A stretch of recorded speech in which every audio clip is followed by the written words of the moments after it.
everyone, this is Aaron for Zollotech, and we're going to be comparing the Atrix 4G to the Droid X2. Now the interesting thing about both of these is they both have the NVIDIA Tegra 2 processor in them. They use a little bit different interfaces as far as Moto Blur is concerned. We have a newer interface on the Droid X2, but they both run Android 2.2 Froyo. We'll go into the specs later, but let's first talk about design. Obviously you can see that the Atrix is smaller than the X2. The Atrix has a 4-inch screen, while the X2 has a 4.3-inch screen. However, they both have 540 by 960 displays, so you get the same pixel density between both capacitive touchscreens and devices. Now, as you might also see, you can see we have a forward-facing camera on the Atrix, where the Droid X2 does not have that. That's not really too big of a deal, as I find a lot of people don't use it. Now, that may not be true for you, but there are quite a few people that I know that, they like to have the feature, but they never really end up using it. Now, let's go ahead and take a look at the front design. We have an indicator, as you can see, is blinking here. We also have one here, and we have very different designs. We have more of a square design with the Droid X2, with tactile buttons at the bottom. We have a menu, home, back, and search button, and there's your microphone. On the Atrix, we have the same buttons, but they're capacitive buttons. We have, again, you've got your settings, home, back, search. On the side, let's go ahead and look, and also we have our speaker here, obviously. On the side, again, we have our micro USB and HDMI outs. They're basically the same, and not a whole lot of difference there. Now on the back, we have very big differences as far as what we get. On the Atrix, we have a 5-megapixel dual LED flash camera that takes 720p video. On the Droid X2, we have an 8-megapixel camera, as you can see, maybe it says right there, that also has dual LED flash and records in 720p. But that's really about where the similarities, they both have cameras, dual LED flash, but the similarities kind of end there. As you can see, we have speakers down at the bottom. We have a noise-canceling microphone here, where the noise-canceling microphone is up here on the Atrix. On the back of the Atrix, you have this is your sleep-wake button / on-off button and unlock button, as well as a fingerprint scanner. So if you want to unlock your phone, you can simply go like this and scan your finger over. I do find it's good placement. When you go ahead and scan your finger, it will unlock if you want to set it up that way. The main thing is this is plastic, this is metal.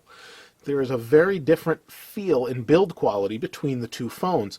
The Atrix feels nice and light because of the plastic back, where the Droid X feels heavier, but the Droid X feels more substantial, more solid, more rigid. On the back, we can slide this off here, and you can see this is metal, this is aluminum, although there's some paint overspray there, but it does have a rubberized kind of texture to it.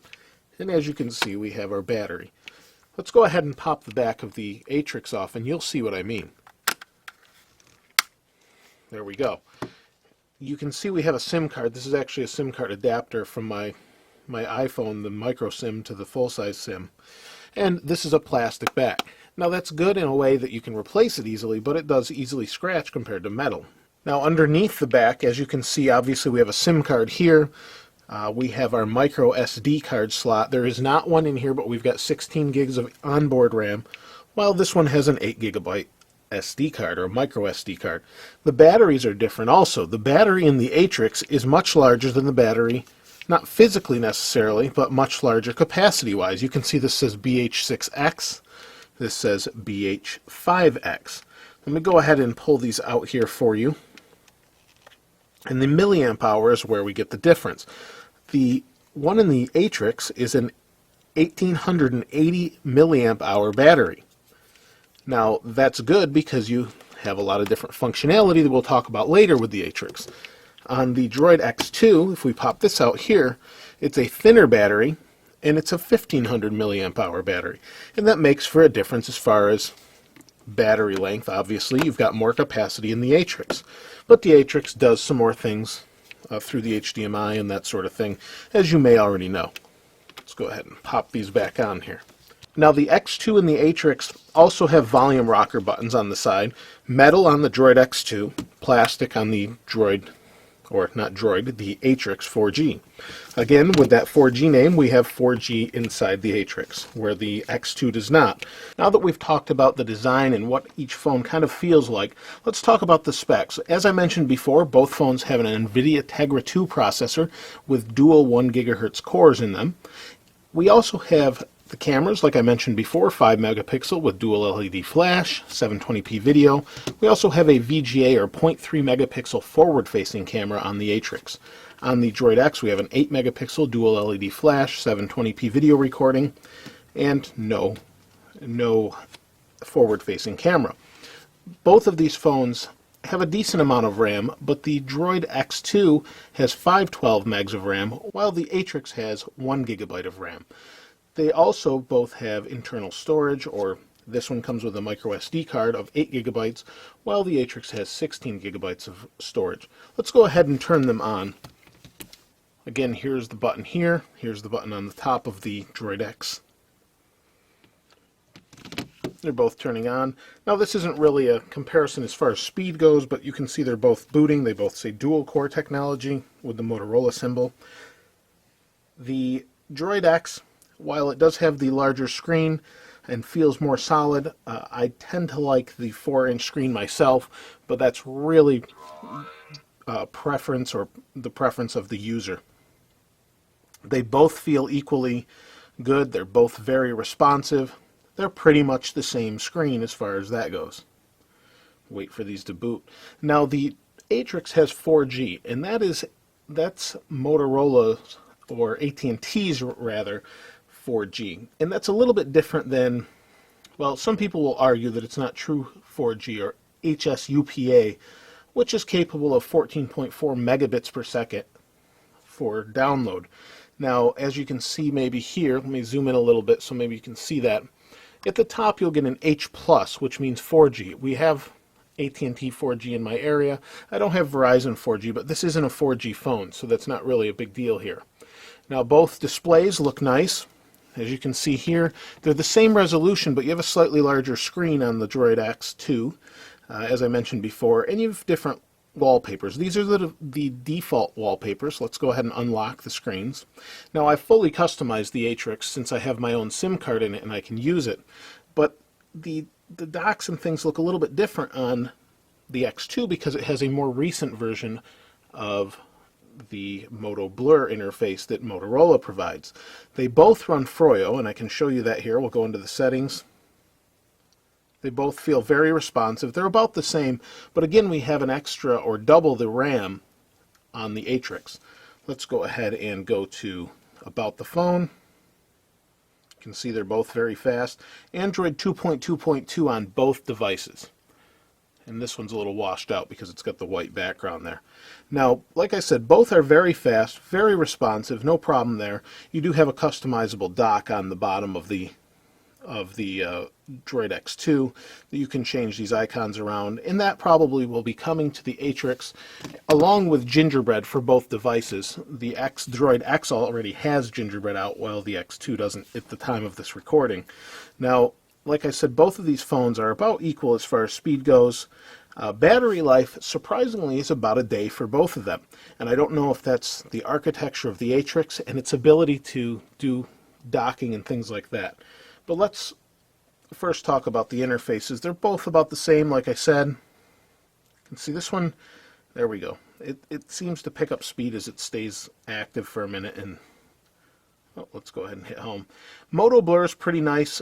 These social apps use a lot of, not only really bandwidth, but a lot of battery.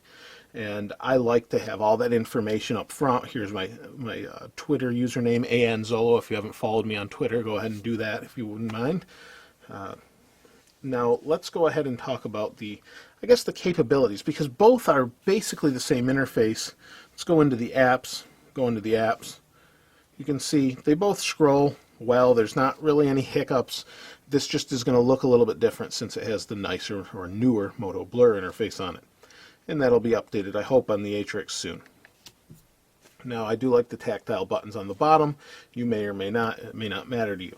But the capabilities of each phone are pretty nice. They both have mirroring via the HDMI port, so that means you can plug them into your television or any HDMI enabled monitor, and you can put the exact same screen you see here up on your screen on your TV. And that means if you're running Netflix through here, you could run it up onto your television. You might get a better result with something like a Google TV, an Apple TV, Roku box. Any of those are probably going to give you a better resolution and not be as choppy in my tests than the phones are, but they both will do that. Now, the Atrix, as you may know, has the ability to dock and kind of turn into a mini computer or kind of one of those Chrome tab or Chrome OS devices. So basically you've got a laptop dock and you've got a dock that's called the desktop dock that you can plug in a monitor, keyboard, and mouse, and this can be your computer, and it basically runs as a web browser and can have that sort of capability with Flash browser and everything, and it runs really nice. It's not really something you want to use for, say, like video editing. It's kind of too slow for that, but it will really work just fine as far as browsing the web, checking Facebook, maybe looking at Picasso for your photos, that sort of thing. Works great for that, and I think that's something Motorola should think about maybe for all of their phones, as they did with, I guess what's supposed to do the same thing is maybe do the same thing as the Droid Bionic when it comes to Verizon a little bit later. I'm not sure why it got delayed so much, but they've changed some specs, that sort of thing. But really, they're not that different between one another, other than the physical form and what carrier they're on. Speed-wise, I really don't see too much of a difference. But the last thing we're going to do is we're going to do a spec test. So let me make sure I have that on both of these here, so we can do a quadrant standard score here. I don't have quadrant on the Atrix. Let me go ahead and grab that, and then we'll do a test as for the final result. I have quadrant installed on both phones. Let's go ahead and open it. There we go. And yeah, that's okay.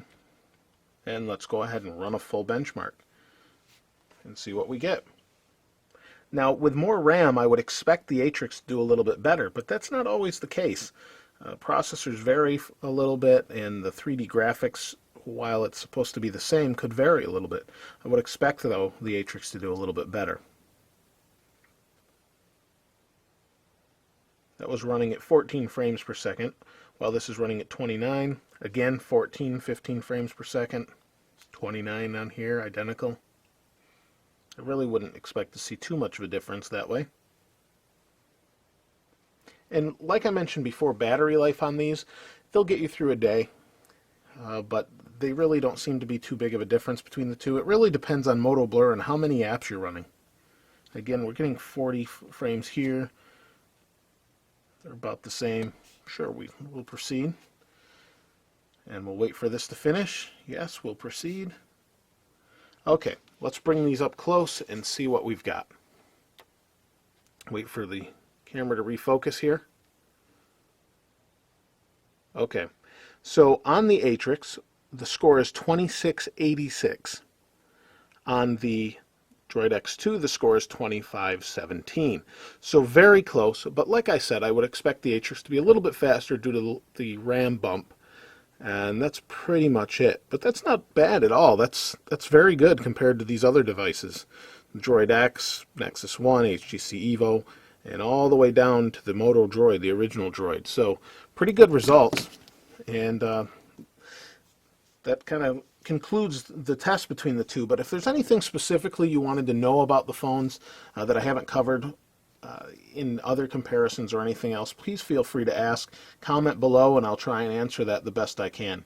Again, thanks for watching. If you haven't subscribed already, please go ahead and do that. This is Aaron.